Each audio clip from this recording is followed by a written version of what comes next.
আসসালামু আলাইকুম। আমি doctor Kamal Hossain, international pediatric gastroenterologist. আজ আমরা একটা বাচ্চার হিস্ট্রি শুনবো, যে বাচ্চা এক সময় ব্যাটারি খেয়ে ফেলছিল, তারপরে তার বিভিন্ন ধরনের কমপ্লিকেশন হয়। ব্যাটারিটা বের করার পর সে আস্তে আস্তে খাদ্যনালীটা শুরু হয়ে যায় এবং সে একটা সময় গিয়ে শুধু পানি বা দুধ খেতে পারতো, তাও এক চামচ খেতে অনেক সময় লাগতো।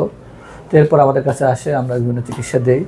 তো আজকে আমরা বাচ্চার মায়ের কাছ থেকে শুনবো যে আমাদের সেই প্রথম তার পুরো হিস্ট্রিটা আমরা শুনবো, আসলে কী হলো, আস্তে আস্তে এখন কী অবস্থা। সমা বলেন তো, ও আসলে কি সমস্যা হয়েছিল আর আমাদের কাছে যে সময় আসলেন আমরা কি করলাম? কতদিন আগে? এক বছর আগে। তারপরে এরপর আস্তে আস্তে খাওয়া বন্ধ, খাওয়া ব্যাটারিটা বের করা হয়েছিল। ব্যাটারি বের করা হয়েছিল। তারপর ওরা কিছু বলছিল যে ব্যাটারিতে কোনো সমস্যা হয়েছে কিনা, পুড়ে গেছে কিনা, কি বলছিল? না, ওটা বলে নাই। আমরা অনেক ডাক্তার দেখাচ্ছি, কোনো ডাক্তারে কোনো কিছু ইয়ে করতে পারে নাই। পরে উনি এই জায়েদ হাসানে এখানে পাঠাইছিল আর জায়েদ হাসান স্যার পাঠাইছিল। হ্যাঁ, এরপর আপনার মাধ্যমে মানে এক বছর পর কি হলো? মানে আস্তে আস্তে ব্যাটারি বের করার পর আস্তে আস্তে কি সমস্যা হলো? বেড পড়ার পর মানে বাচ্চা কোনো খাওয়াই খেতে পেত না। তরল জাতীয় খানা দিলে এক চামচ 30 মিনিট লাগে যেত। এক চামচ খেতে 30 মিনিট লাগতো? আচ্ছা, তারপরে এরপরে আপনার কাছে আসছি।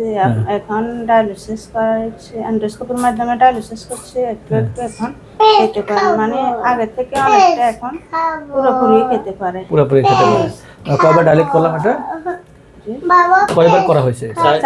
4বার করা হয়েছে। আচ্ছা, এখন মোটামুটি সবই খেতে পারে। হ্যাঁ, এখন খেতে পারে, মাঝে মাঝে একটু আটকে যায়। আচ্ছা, আমরা এই বাচ্চাটার এক বছর আগে একটা ব্যাটারি খেয়েছিল, তো সেটা বের করার পর সম্ভবত ওইখানে বার্ন হয়ে যায় এবং বার্ন হওয়ার পরে ওইখানে আস্তে আস্তে স্ট্রাকচার ডেভেলপ করে, যার কারণে আমরা যখন প্রথম এন্ডোস্কোপিটা করি তখন আমরা এই অবস্থায় পাই। এই যে ছিদ্র দেখা যাচ্ছে, ক্লোজ করে নিয়ে এসো।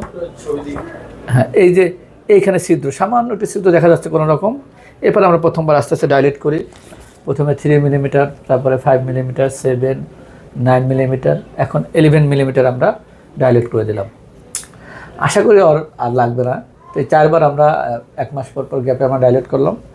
তো প্রথমে যে অবস্থা ছিল, প্রথমে সে আস্তে পানি খেতে পারতো, একবার ডাইলেট করার পর মোটামুটি খেতে পারতো। তারপর আস্তে আস্তে এখন সে নর্মালি প্রায় সব খাবারই খেতে পারে। এখন টুকটাক যেটা সমস্যা ছিল, এবার আমরা ডাইলেট করে দিলাম। আশা করি ইনশাল্লাহ আর লাগবে না।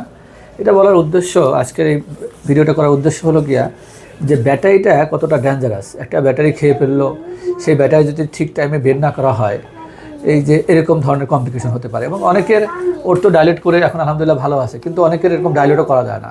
যারা একদম পুরো বন্ধ হয়ে যায় তখন অপারেশন লাগে। যে অপারেশন অনেকগুলো আমাদের বাংলাদেশেও হয় না, সেটা ইন্ডিয়ানই অপারেশন করা লাগে।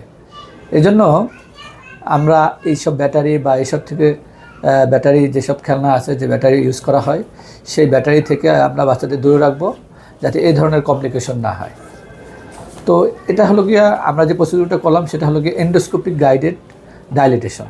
এন্ডোস্কোপিক গাইডেড ডাইলেটেশন, এটাকে বলা হয় স্যাভারিগিলিয়ার ডাইলেটেশন। হ্যাঁ, এটা বিভিন্ন সাইজে ডাইলেট করা হয়, স্টেপ বাই স্টেপ, একবারে করা যায় না। প্রথমে একটু মানে চিকন নল দিয়ে, তারপর আস্তে আস্তে আস্তে আস্তে মোটা নল দিয়ে ডাইলেট করা লাগে, এবং একটা সময় আলহামদুলিল্লাহ সে পুরোপুরি নর্মাল হয়ে যায়। যাই হোক, আজকের ভিডিও এই পর্যন্তই। সামনে নতুন কোনো ভিডিও নিয়ে হাজির হব। ধন্যবাদ সবাইকে।